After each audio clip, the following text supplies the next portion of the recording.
Alors, l'œuvre que j'ai choisi d'analyser est Un 32 août sur Terre, un des premiers longs métrages de Denis Villeneuve, sorti en 1998. Donc, le film suit Simone, une jeune mannequin qui, à la suite d'un accident d'automobile dont elle sort miraculeusement vivante, décide qu'elle veut un enfant. Elle demande à son meilleur ami Philippe de faire un enfant avec elle, mais il est incertain et décide qu'il acceptera à une seule condition, que cela se fasse dans le désert. S'ensuit donc une longue errance à l'étranger, dans le désert de Salt Lake City. Comme vu en classe dans la séance Panorama 4, le cinéma québécois dans les années 90 se trouve dans la nécessité de se réinventer, car le public québécois délaisse de plus en plus les salles de cinéma. Comme le décrit Michel Coulombe dans le magazine Cinébule, le cinéma québécois est dans une situation instable, entre un financement incertain et un public toujours à reconquérir. Le cinéma québécois de cette fin de millénaire est placé à un carrefour. Michel Coulombe mentionne notamment la concurrence américaine comme enjeu de survie et l'arrimage difficile entre le cinéma québécois et son premier public. En effet, le cinéma entre en compétition avec diverses formes de médias qui gagnent en popularité, tels que le vidéoclip, notamment ceux de la chaîne ultra-populaire MTV, et la télévision. La révolution numérique, l'émergence d'Internet et l'arrivée des effets spéciaux et des cinémas multiplex augmentent l'exposition aux images et habituent le public à une esthétique commerciale qui vise d'abord et avant tout le divertissement. Se trouvant devant une multitude de circonstances nouvelles, les cinéastes sont à la fois influencés par les codes visuels omniprésents et poussés à les reproduire pour continuer à intéresser le public.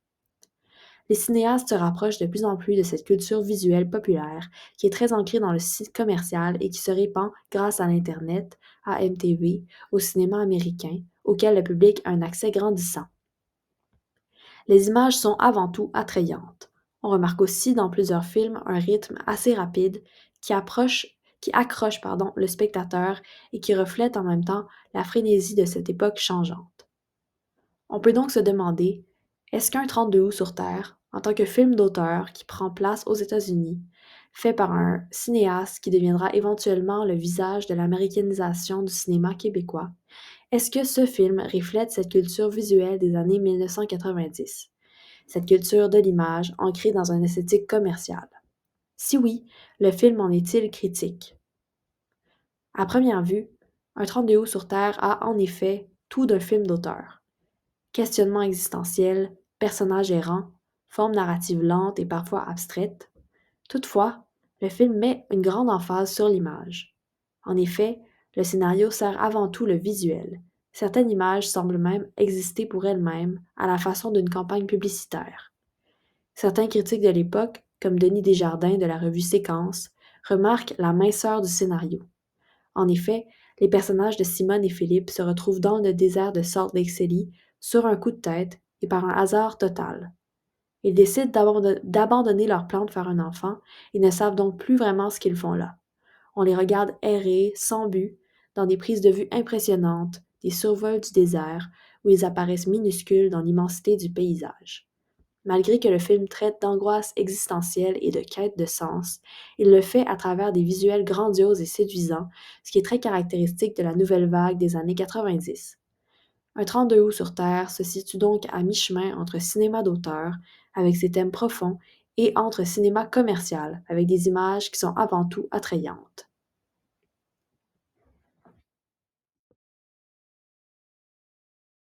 L'une des images les plus emblématiques du film est celle du taxi jaune en plein désert. Cette scène cadre assez bien avec l'esthétique publicitaire caractéristique des années 90.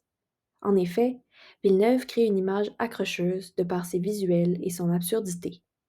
L'image est très léchée, colorée et contrastée, le ciel bleu, le sable blanc, le taxi jaune en plein milieu de ce paysage naturel. Il utilise une iconographie forte, le taxi jaune emblématique des États-Unis et d'autant plus des films américains. Il y a quelque chose de grandiose dans l'image, mais aussi dans ce qu'elle évoque. Dans les années 90, les cinéastes aspiraient de plus en plus à rejoindre Hollywood, et le grand public recherchait de plus en plus un style cinématographique américain. Comme l'explique Michel Coulombe dans son article sur le cinéma des années 90 dans la revue Cinébule, aller tourner en anglais semble désormais constituer une étape normale dans la carrière d'un cinéaste de grande stature, la confirmation même d'une réussite. Un 32 août sur Terre représente bien ce désir de l'international. Les années 90 sont des années d'ouverture sur le monde au cinéma, comme en témoigne notamment l'émission La course Destination Monde, auquel Villeneuve a participé. Manon Brillant, qui en est une autre participante, a réalisé le film 2 secondes en 1998. Le film commence notamment avec du dialogue en anglais, alors que la protagoniste se retrouve dans un championnat à l'étranger. Les deux réalisateurs présentent des personnages qui voyagent couramment à l'international et qui naviguent le monde aisément. L'interconnectivité et l'accessibilité au monde est donc un thème qui revient dans le cinéma de cette époque et qui reflète la réalité.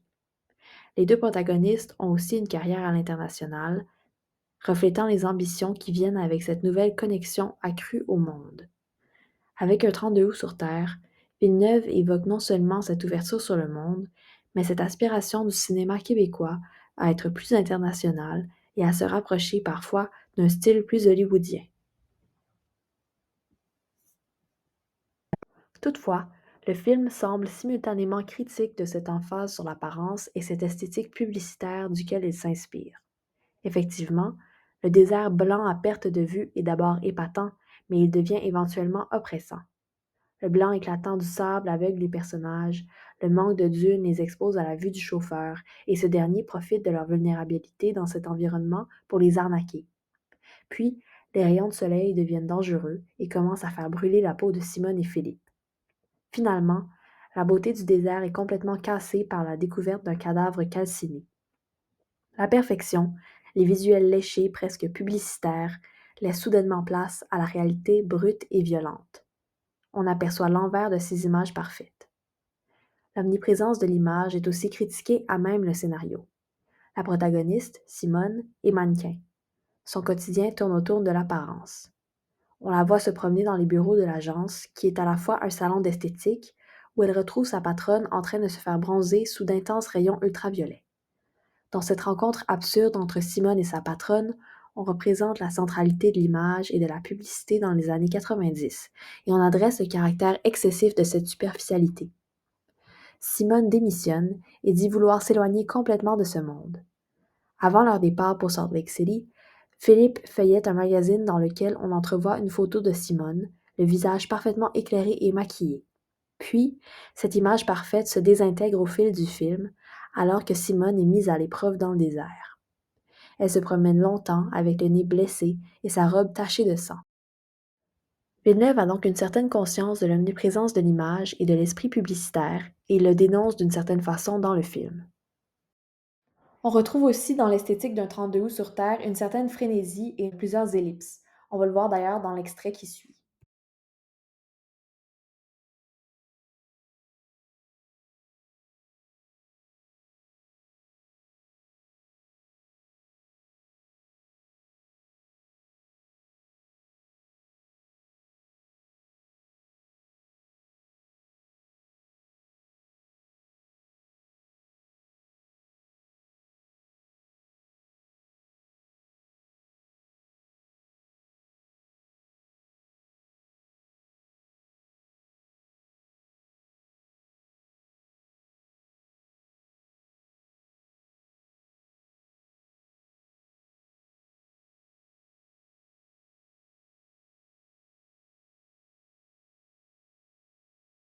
Un peu comme dans le film 2 secondes de Manon Brillant, l'environnement urbain est présenté comme surstimulant.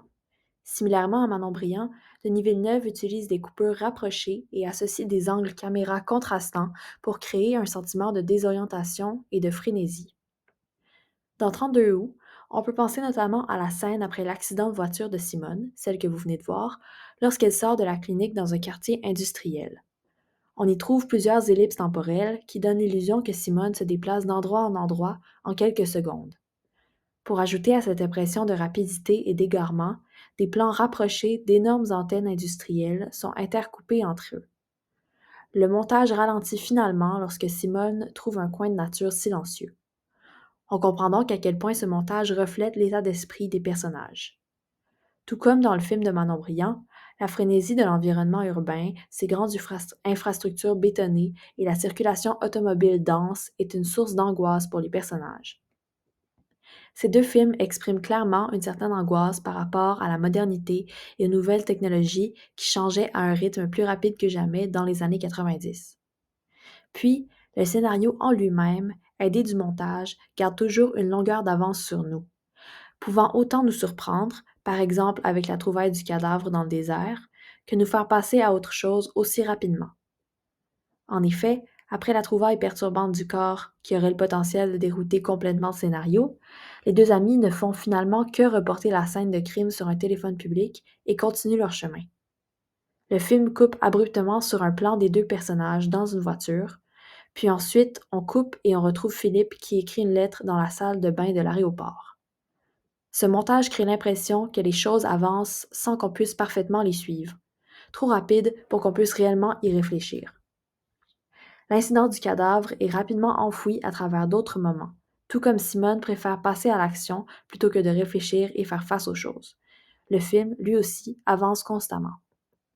La présence d'ellipses de temps, aussi grandes que petites, reflète complètement la spontanéité, l'urgence et même le déni dans lequel Simone vit.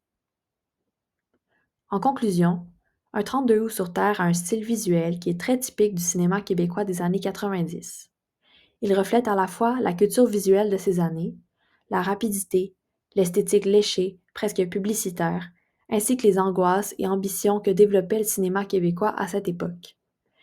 Tel que mentionné plusieurs fois à travers les séances Panorama, l'enjeu central des récits québécois, en partant de Maria Chapdelaine, a toujours été la tension entre tradition et modernité, entre soi et l'autre, entre ici et ailleurs, entre nature et culture. C'est en effet encore le cas dans Un 32 août sur Terre, un film où le territoire étranger américain se présente à la fois comme grandiose et comme hostile, où les personnages se trouvent angoissés et désorientés par le changement rapide de leur société.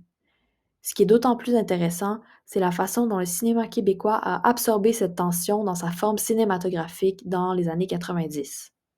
L'anxiété des personnages face au changement, à la rapidité de leur époque, se traduit directement par un montage nerveux. Puis, l'hégémonie culturelle américaine et son esthétique publicitaire est à la fois admirée, absorbée et critiquée à travers l'image. L'opposition entre la tradition et la modernité reste donc profondément ancrée dans le cinéma québécois, même après presque un siècle d'existence.